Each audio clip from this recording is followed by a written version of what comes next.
خلينا بقى متفقين ان شوربة الكوارع مش للفتة والورق العنب والمحاشي وبس. هنعمل النهاردة احلى شوربة عدس بالكوارع.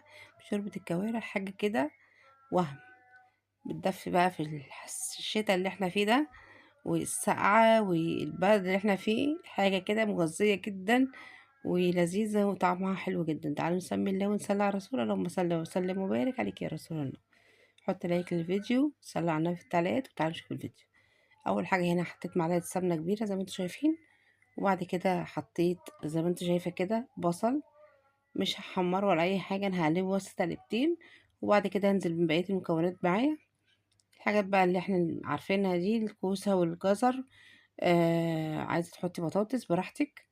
انا هحط هنا زي ما انتم شايفين كده كوسه وجزر وتوم وبصل زي ما انتم شايفين كده. من كل حاجة كام واحدة كده بالشكل ده. انا مش بحمر الخضار يا جماعة، انا بقلبه بس بالسمنة كده يتشمع شوية. مش هحمره ولا اديله لون ولا اي حاجة، لان انا هنا مش جاية احمر فرق، مش جاية احمر خضار.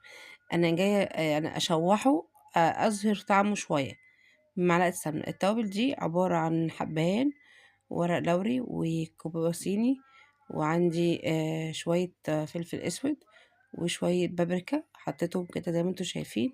بما ان انا هسقي العدس بالشوربة، فحطيت التوابل دي عشان تنكه اكتر الشوربة. تمام كده.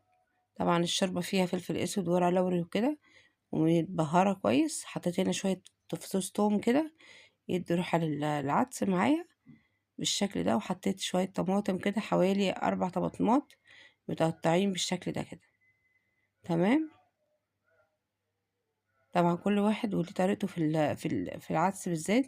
في ناس بتحط الكمية كلها، يعني بتحط خضار مع العدس وتحط عليه المية وتحطه على البوتاجاز. في طرق كتير للعدس. وفي ناس بتعمل بالطريقة دي على فكرة، بس التغيير بس هي شوربة الكوارع. وطبعا بقى مع تغيير بقى الحاجات التوابل اللي بتتحط، الخطوات اللي بتتعمل، كل واحد بقى وليه خطواته.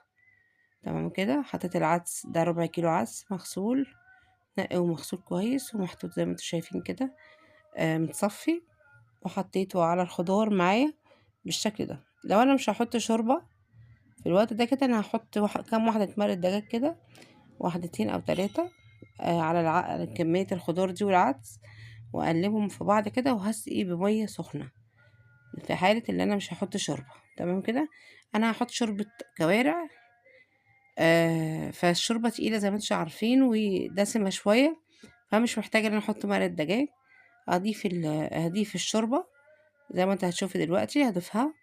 والشوربة كنت حاطاها العين التانية وسخنة، فهضيف الشوربة وأكمل بقية ال الشوربة بمية، عشان الشوربة اللي عندي مش كتير. تمام كده.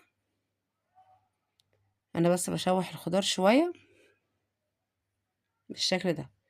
تعالى بقى اوريك الشوربة بتاعتنا. ادي الشوربة بتاعت الكوارع اهي، هي كانت سخنة. هفضيها بقى هنا كده بالشكل ده. خلي بالك بقى لو فيها عظم صغير او حاجة مثلا شوائب او اي حاجة صفيها. انا زي ما قلت لكم انا حاطه فيها بصلايه وورق لوري بس، والورق اللوري انا حاطاه مطحون زي اللي انا حطيته على العدس بالظبط، يعني مش محتاجه ان انا اصفيها. بصوا بقى البهاريز اللي نزلت على الشوربه عامله ازاي. كملت بقى بالكاتل الميه كده عشان يغلي معايا على طول. عايزه اقولك اللي ريحته هو بصي، مجرد ما بيغلي بس كده عايزه تخشي تشربي الشوربه كده، من غير ما تضربها في الخلاط ولا بالهاند بلندر ولا اي حاجه. زي ما انتوا شايفين كده، مجرد ما حطيتها غليت، شمي بقى الريحه من غير ما احط توابل ولا اي حاجه تانية. هما شويه التوابل الصغيرين اللي حطيتهم على الخضار وهو بيتشوح، بس مش اكتر من كده. تعالى بقى نشوفها كده وهي بتغلي. بصوا، بصوا الجمال. محتاجه بس تضربها بالهاند بلندر كده، وهي في الحله بتشيلهاش بس، وترشها بشويه توم، حاجه كده فوق الروعه. وحضري بقى عيشك المحمص بقى والبصل بتاعك. احلى شوربة عدس ممكن تاكليها، والله العظيم مش مبالغة. جربوا وان شاء الله هتدعولي. انا هنا الشوربة زي ما انتم شايفين كده بتغلي. انا لاول ما تستوي خالص والخضار يستوي هطفي عليها واسيبها تبرد، ونيجي مع بعض بقى ايه نعمل، نشوف الطشة بتاعتها ازاي. كوباية شعرية بالشكل ده، مع معلقة سمنة كبيرة، شوية زيت. هعمر الشعرية كده بالشكل ده زي ما بنحمرها عادي خالص. ومحضرة بقى معايا معلقة ونص من الثوم كده مفرومين، على شوية كزبرة وشوية كمون. أول ما الشعرية تصفر بالشكل ده كده، هبتدي أنزل معايا الثوم والكزبرة والكمون، وأقلبهم مع بعض كده لحد ما اللون بتاعهم يصفر كده، أو أشم ريحة الثوم. بص الثوم، أنا حطيت الكزبرة والكمون معايا عشان لما باجي أنزله على العدس ساعات بيبقى فيه كتل كده، فحبيت ان انا ادوبهم هنا علشان ما يتكتلش معايا وهو بيغلي. تمام كده. مجرد بس بشم ريحة التوم كده ويشد شوية لما هو طري كده، ابص اقوم ده بقى ايه العدس بقى أنا ايه، اول ما برد ضربته في الخلاط على طول. لو عندي بقى طبعا هاند بلندر او مثلا اي حاجة تانية عايز تعملي بيها براحتك. انا هنا الخلاط عندي ضربته زي اي نوع عدس كده بتعمليه، ومزودتش ميه ولا اي حاجة. هو الخضار نزل المية بتاعته. بصوا، والله العظيم ما كان ناقصه غير شوية ملح بس. انا زي ما انتوا شايفين كده هنزل كل الكمية وهقلبها كويس وادوق ملحها. العدس وانا بدوقه مسكر، مش حادق، محتاج شوية ملح بس. هزودهم شوية ملح معاكم، مش هحط اكتر من كده. وبعد كده هنقدمه مع بعض. طبعا انتوا عارفين ان هو بياخد غلوة واحدة بس، لان الشعرية بتستوي بسرعة. مجرد ما يغلي كده خلاص هطفي، ونقدمه مع بعض ونشوفه عامل ازاي. انا بدوق طعمه عامل ازاي، فهزوده شويه ملح دلوقتي قدامكم بالشكل ده كده.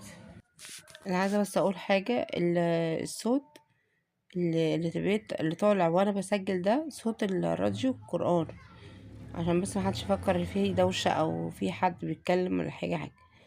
طبعا نشوف المنظر الخيالي اللي احنا شايفينه ده. يعني ايه، هو دايما بيقولك العين بتاكل قبل البق. بنشوف طبعا الحاجه كده حلوه قدامنا، نفسنا بنفتح على الاكل. اظن مفيش احسن من كده شكل ممكن تقدمي فيه أكلة العدس اللي احنا عاملينها النهاردة، أو شوربة العدس. طبق السلطة الجميل اللي احنا عاملينه مع شوية العدس اللي هما الخفاف اللذاذ دول. والله مش بشكر في نفس الحاجة، بس هو طعمهم حلو فعلا. مع رغيف العيش المحمص اللي انتوا شايفينه ده. تعالوا ندوق بقى كده. انا بدوق هنا بس بأدب على فكرة، بس طبعا بقى خرجت بره كده بقى وشمرت كده وقلنا بسم الله كده وكلنا. زي ما انتوا شايفين العدس بيتكلم عن نفسه. رشيت رشة بسيطة كده من الشطة عليه، وده المطلوب طبعا. وحطيت بقى كام بصلاية كده، وقلنا بسم الله.